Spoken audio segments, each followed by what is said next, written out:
સંસ્કૃતાય નમઃ. ભારતીય સંસ્કૃતિનો પ્રાણ એટલે સંસ્કૃત ભાષા, અને એ સંસ્કૃત ભાષાનો દિવસ એટલે શ્રાવણી પૂર્ણિમા, રક્ષાબંધન. ભારતીયો માટે એટલા માટે ગર્વ કરવાની વાત કે આપણને પુનઃ વર્ષમાં એક વખત આ દિવસ સ્મરણ કરાવે છે કે આપણે આપણા શાસ્ત્રો તરફ વળવાનું છે. આપણી પૂર્વ દિશામાં ઉદિત થતી સંસ્કૃતિ તરફ વળવાનું છે, પશ્ચિમ દિશામાં અસ્તાચલ તરફ જતી સંસ્કૃતિ તરફ કે વિકૃતિ તરફ ઢળવાનું નથી. એનું સ્મરણ કરાવવા માટેનો આ દિવસ છે એમ માની અને આપણે આ સંસ્કૃત દિવસનું અનુષ્ઠાન કરીએ છીએ.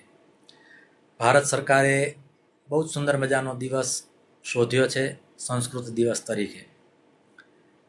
ભાઈ બહેનનો સંબંધ જેટલો પવિત્ર છે એટલો જ પવિત્ર દિવસ સંસ્કૃત દિવસ આપણા માટે છે, કારણ કે આપણે કોઈક ને કોઈક રીતે શાસ્ત્ર સાથે બંધાયેલા રહેવાનું છે. જેમ બેન ભાઈને રાખડી બાંધે એમ આપણે શાસ્ત્રોને આપણી ગાંઠે બાંધી રાખવાના છે, અને એવી રીતે આપણે આ સંસ્કૃત દિવસની ઉજવણી કરવાની છે. તો સોમનાથ સંસ્કૃત વિશ્વવિદ્યાલય પરિવાર દ્વારા પુનઃ એક વખત સર્વ સામાજિકોને સંસ્કૃત દિવસની ખૂબ ખૂબ હૃદયપૂર્વક શુભકામના આપવામાં આવે છે.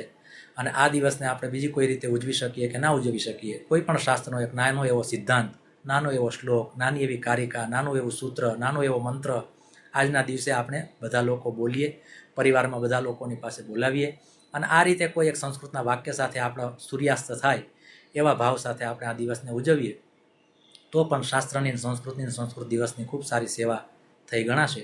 પુનઃ એક વખત આપ સૌને હૃદયના ઊંડાણપૂર્વક સંસ્કૃત દિવસની ખૂબ ખૂબ શુભકામનાઓ, મંગલ કામનાઓ. જયતુ સંસ્કૃતમ, જયતુ ભારતમ. સંસ્કૃત માતાની જય.